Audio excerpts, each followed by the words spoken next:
खिडकीत बसलेली विती समोर दिसणाऱ्या पर्वतराईकडे पाहत आपल्याच विचारात हरवली होती. कधी नाही ते आज सगळं सुरळीत पार पडलं होतं.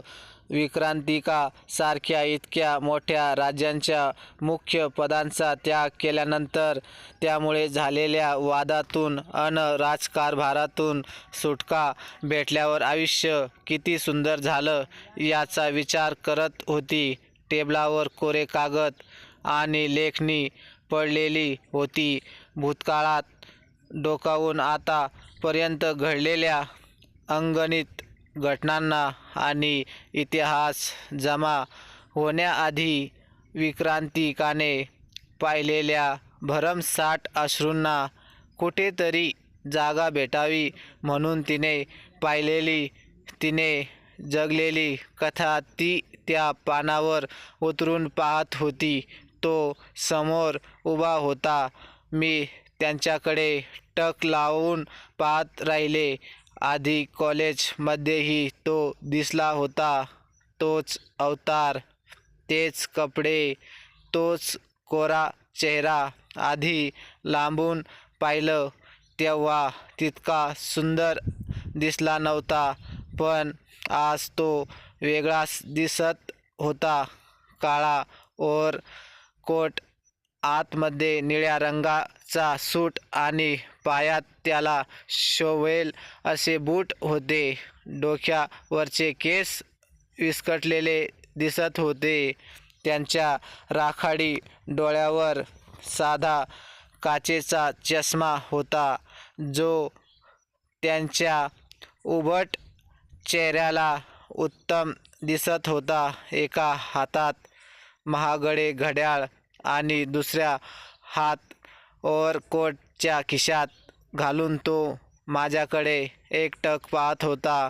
कॉलेजमध्ये दिसला तेव्हा दुर्लक्ष केलं. त्यांची मला बाजारात एक झलक दिसली तेव्हा मी गोंधळलेले होते. मला वाटलं होतं त्यांचा सतत विचार केल्याने होतं असावं, पण तसं ते कदाचित नव्हतं. आज तो दिसला, पण तेही गच्चीमध्ये. मला आश्चर्य वाटलं. मी मागे वळून दार पाहिलं. ते माझ्या बाजूने बंद होतं. मग हा गच्चीत कसा आला? माझ्यासमोर कधी न पडणारा आणि गोंधळून टाकणारा प्रश्न होता. घाबरलेले, गोंधळलेले असलेले तरी शांत होते असं म्हणण्यापेक्षा तसा शांत राहण्याचा प्रयत्न केला. मी तुला याआधी पाहिलं आहे कोण आहेस तू? अचानक वर कसा आलास? आणि तेही दार बंद असताना? त्या दिवशी कॉलेजमध्येही होतास तू, हो ना? माझा पाठलाग करतो आहेस की मी? एका मागे एक प्रश्नाचा भडीमार करत सुटले होते. पुढच्याच क्षणी तो डोळ्याची पापणीही न लावता माझ्या अगदी जवळ आला होता. शूड, शांत बस. त्याने आपला उजवा हात हवेत फिरवला. हा, आता ओरड. तुला काय ओरडायचं आहे ते? आई, दार उघड. आई, बाबा. खूप भीती वाटत होती. जवळ जवळ रडायचं लागले. आता तुझं झालं असेल तर तुझ्या माहितीसाठी म्हणून सांगतो, तुझा आवाज इथून बाहेर पडणार नाही. कोण आहेस तू? काय हवं आहे तुला? तिच्यासारखीच आहेस यात शंका नाही, पण तुझा आवाज, त्याने कान चोळले. किती मोठ्याने ओरडतेस तू? तिच्यासारखीच आहेस म्हणजे काय म्हणायचं आहे तुला? तू तिला इतका त्रास का देत आहेत? अचानक माझ्या पाठीमागून आणखी एक आवाज कानावर पडला. मी मागे वळून पाहिलं. सरळ सरळ सांगत का नाहीस आता? आणि तू कोण आहेस? मी डोक्याला हात लावला. आणि तू इथे अचानक कुठून आलास? मला काहीच कळत नाही. त्याचे कपडे जरा जुने असल्यासारखे वाटत होते. त्या समोरच्या व्यक्तींच्या बरोबरीत सांगायचं झालं तर त्या दृष्टीने खूपच जुने. त्यांचा चेहरा थोडासा गोलाकार होता. केस चिमणीच्या घरट्यासारखे नुसतेच वाढलेले होते. कधी त्यावरून हातही फिरवला गेलेला नसावा असे ते दिसत होते.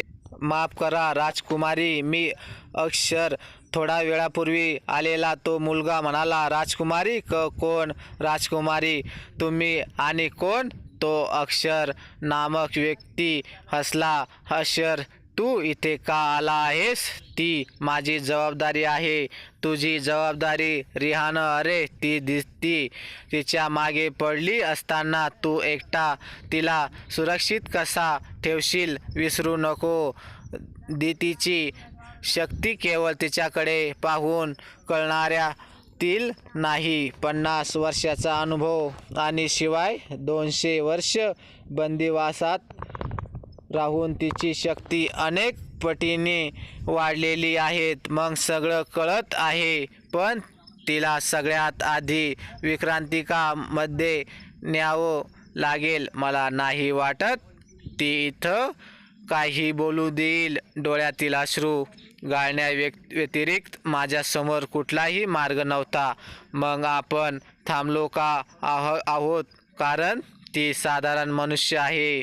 जादू. रिहानं आपलं वाक्य पूर्ण करण्यापूर्वी माझ्या डोळ्याला जबर मार बसलेला जाणवला आणि मला इतकी झोप आली की असं वाटलं मी पुन्हा कधीच या झोपेतून उठू शकणार नाही. शुद्धीत यायला वेळ लागला किती ते ठाऊक नाही. डोळे उघडले तेव्हा लक्षात आलं मी कुठल्या तरी वेगळ्याच विश्वास आहे. मला उबदार पलंगावर मी रेशमी चादर पाखरून झोपलेली होती. पलंगाच्या संपूर्ण बाजूंनी पडदे होते. मी खाडकन उठले पण डोक्यात एक सनकन शिरशीर आली आणि जणू विजेच्या लहरीच्या स्वरूपात अचानक निघून गेली.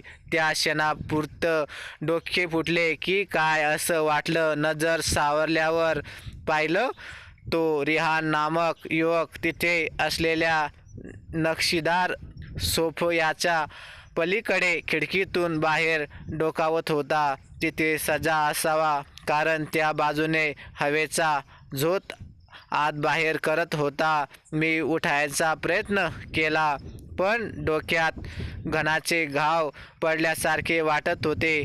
सहन न झाल्याने मी ओरडले. माझ्या आवाजाने तो माझ्या दिशेने यायला निघाला. मी पटकन उठले. जमिनीवर पाय ठेवताच गरगरल्यासारखं झालं. तू मला कुठे घेऊन आला आहेस? माझ्यासोबत काय केलंस? डोकं आता फुटेल की काय असं वाटत मी चिरलेल्या स्वरात म्हणाले. तिथे असलेल्या त्या 2 पायऱ्या उतरून मी खाली आले. बाजूलाच तो मोठा बाहेर जाण्याचा दरवाजा दिसला. माझं ऐकून तर घे. मी दारापर्यंत गेले आणि इतक्याच धाडकन ते कोणीतरी बाहेरच्या बाजूने ढकललं. माझा तोल गेला आणि मी मागे पडले. कोणीतरी पाठीमागून हसलं. ती मुलगी होती. खूपच सुंदर. हातापायातकी घुंगरू वाजत होते. तिची केशरचना आणि तिने घातलेले ते मोत्याचे दागिने. तिचं स्वरूप अजूनही उठत होते. तुझ्याकडून ही अपेक्षा नव्हती. त्या मुलीचा आवाज दारामागून माझ्या कानावर आला. काहीही बोलू नको सायरा. आईनं तुला लायब्ररीमध्ये जायला सांगितलं होतं ना? पुस्तक लावून झाले का? हा. मी काही तुझ्यासारखी कामचुकार नाही, समजलं ना? त्याचं बोलणं काही कळत नसलं तरी त्याची भाषा तरी माझ्यासारखी आहे म्हणून यायचं वाटलं. काय चालू आहे इथं? कधी कोणी येऊन मला म्हणते मी तिच्यासारखी दिसते. त्यातली ती कोण आहे आणि मला इथं का आणलंय? धड काही सांगत पण नाही आणि मला इथून जाऊनही देत नाहीत. हे बघ, तू तर काही सांगू नकोस. तू मला इथे आणलं आहे. लक्षात ठेव. माझ्या आई बाबांना जर समजलं ना मी घरी नाही आहे तर काही बोलण्याआधीच त्याने माझा हात धरून दणकन सोफ्यावर बसवलं. आता एकदम शांत राहायचं. मी काय सांगतोय ते आधी नीट ऐक. त्याच्या बोलण्यावर मी एकाएकी शांत झाले. तू इथे आली आहेस हे तुझ्या आई बाबांना समजणार नाही. आणि ते कसं? तू काय तिथं जादूने माझी प्रतिकृती तयार केली आहेस? तुला कसं समजलं? मीच केली होती. सायरा नावाची ती मुलगी मध्येच बोलली. पण तिचं उत्तर ऐकून मी एक क्षण थंड पडले. काय माझी प्रतिकृती? मी सोफ्यावरून उठले. पण हिराने मला परत खाली बसवलं. हे बघ, तू सध्या विक्रांतिका राज्यामध्ये आहेस. हे राज्य निर्वाणा देशातील अर्थव्यवस्थेचं मूळ ठिकाण. तू इतकं फिरून फिरून सांगितलं तर आधीच गोंधळलेली ती जास्तच बाबरून जाईल हो का? रिहान उठलं आणि सायराकडे पाहून म्हणाला, इतकं असेल तर तूच का नाही कष्ट घेत? तरीही हिच्याशी संवाद करणं म्हणजे दगडावर डोकं आपटण्यासारखं आहे. एवढं बोलून तो तिथून बाहेर गेला. त्यांच्या बोलण्याकडे लक्ष देऊ नको. मी काय सांगते ते ऐक. हे जादूचं विश्व आहे आणि तू सध्या राजमहालामध्ये आहेस. काय जादूचं जग हे खरं आहे. माझा तिच्या बोलण्यावर विश्वासच बसला नव्हता. म्हणजे तू तू जादूगार आहेस?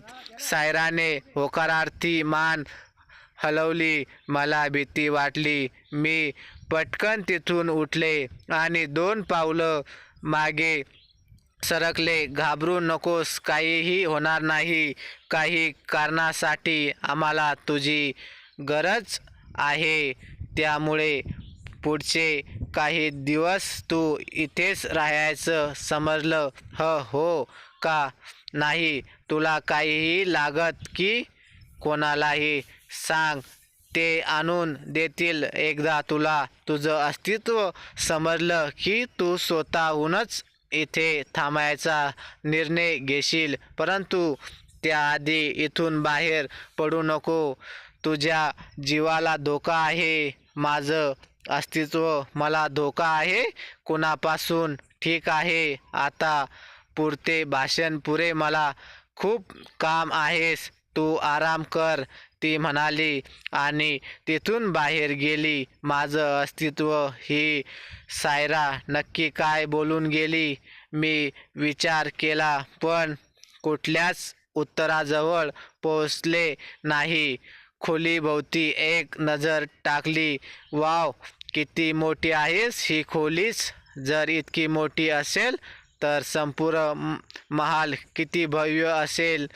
तिथे ठेवलेल्या वस्तू खरंच खूप सुंदर होत्या. खोलीचं एकंदर वर्णन करायचं झालं तर खूप प्रशंसनीय, मोठी आणि मोहून टाकणारी.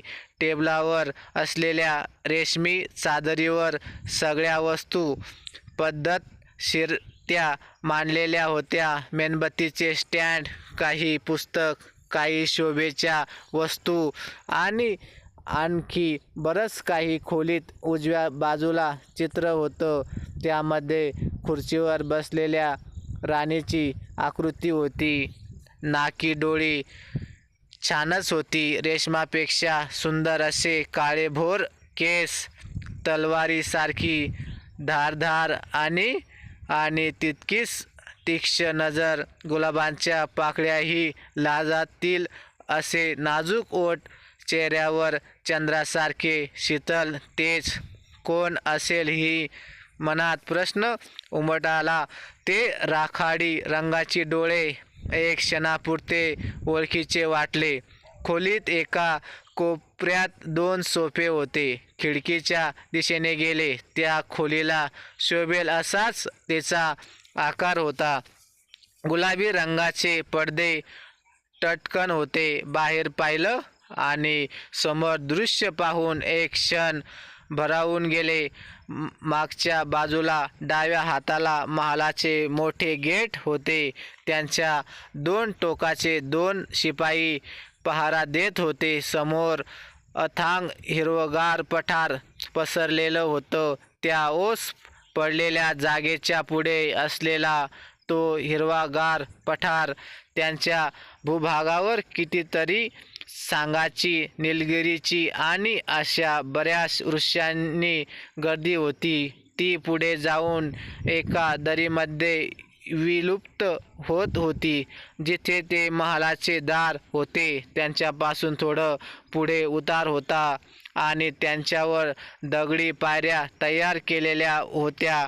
माझं डोकं पुन्हा गरगरलं. काहीतरी अनोळखी तरीही ओळखीचं वाटत होतं. डोळ्यातूनच माझ्याही नकळत पाणी आलं. खोलीत दार पुन्हा ढकललं गेलं. रिहानं मला इथून बाहेर पडायला आहे. तर मैत्रिणींनो आणि मित्रांनो, तुम्हाला कथा कशी वाटली कमेंट बॉक्समध्ये नक्की कळवा आणि व्हिडिओला लाईक आणि शेअर करा. आणि असेच नवनवीन कथा दररोज न चुकता ऐकण्याकरिता आणि पुढचा भाग पाहण्याकरिता आमच्या चॅनलला सबस्क्राईब नक्कीच करा. धन्यवाद.